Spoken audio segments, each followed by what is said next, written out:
Has this ever happened to you? You finally get them down for the night, everything's quiet, and then suddenly they feel burning hot in your arms. You check their forehead again, just to be sure, and that familiar wave of worry starts creeping in. And within minutes, your mind is racing through every possible worst-case scenario you can imagine. You might even find yourself Googling at 2 in the morning, which, let's be honest, rarely makes anyone feel better. If you've been there, you're not overreacting, and you're definitely not alone. Fever in babies can feel genuinely frightening, but here's something important to hold on to. Not every fever is dangerous, and most are completely manageable. In many cases, a fever actually means your child's body is doing exactly what it's designed to do. So before we talk about when to worry, let's understand what a fever actually is and why it happens. A fever is essentially the body raising its temperature slightly to help fight off an infection. When germs enter your child's body, the immune system responds by turning up the heat a little, literally. It's not random or harmful on its own. It's actually part of a very clever defense system. You see, many germs prefer normal body temperature, but higher temperatures make it harder for them to function. At the same time, children get fevers more easily because their immune systems are still learning how to respond, so their reactions can look quite dramatic, even when the illness itself is fairly mild. And that's why a high temperature on its own doesn't always mean something serious is happening. In medicine, we're taught not to look at numbers alone. We always look at the whole child. As per NICE and NHS guidance, a fever is a temperature above 38 degrees Celsius in young children. But the number alone doesn't tell you how unwell a child actually is. Sometimes it's a red herring, and we need to look further. My daughter has had a temperature of 39 degrees, but was drinking, playing, and happily alert. And other times, she's had a lower temperature, but seemed much more unwell overall. That's why behavior matters more than the thermometer reading when doctors assess the child. We know that most fevers are caused by common viral infections, like colds, flu, or mild tummy bugs. These are very common and usually settle on their own, with fluids, rest, and a bit of care. But there are certain situations where we need to pay closer attention, and I'll go through those next. Understood. First, let's go through a few common mistakes I see parents make when their child has a fever. It's completely understandable to panic when you see a high number on the thermometer.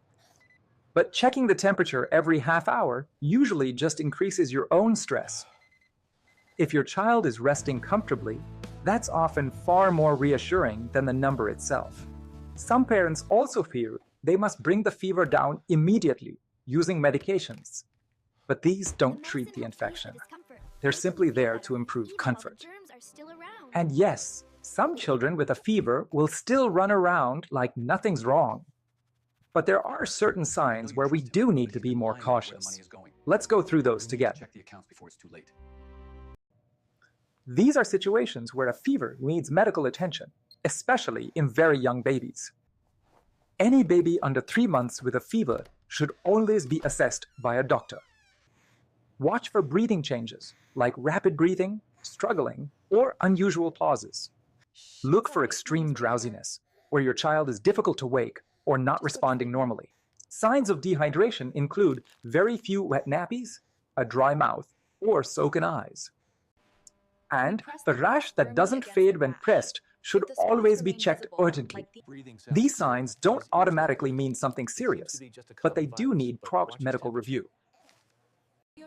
At home, your goal should be to aim for comfort, not just lowering the temperature for the sake of it. Start with offering fluids regularly, as staying hydrated is one of the most important parts of recovery. If needed, I recommend using these oral rehydration solutions, such as Virolite, to help maintain hydration.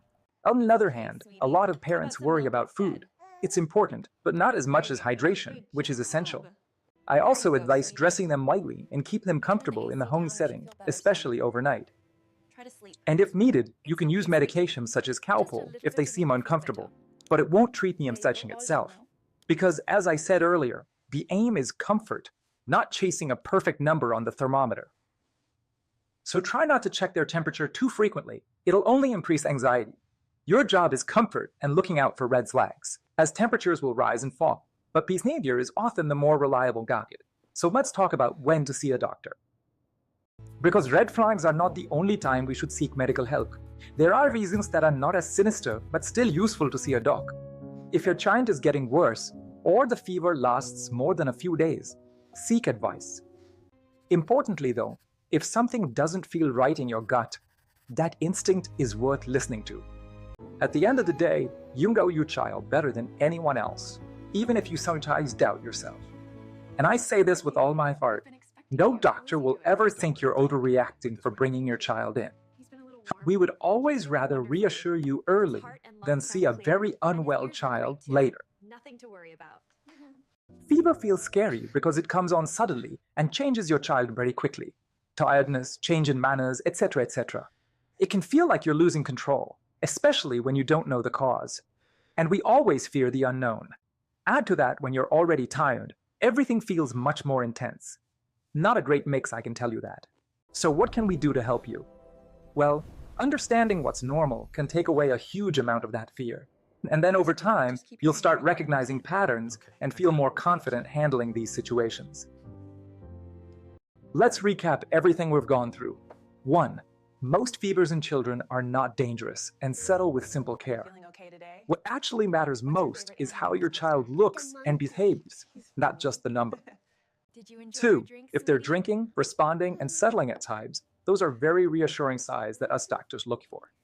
And I know 3. it's late, If but something I'm doesn't so feel tired right, and I could really trusting use your advice on instinct is this. always the right decision. Your job is not to Hello, have all the I'm answers here to on hand. discuss your I'd be out of a results job and if that answer were the any questions case. you may have. Your job is to recognize the Everything is wrong. stable. And support It is is going to be always there okay. when you need it, whether that's your doctor or someone you Right here trust. with you. What will happen is that over time, these situations become less frightening as your confidence grows. You'll start to recognize what's normal for your child, and that makes all the difference.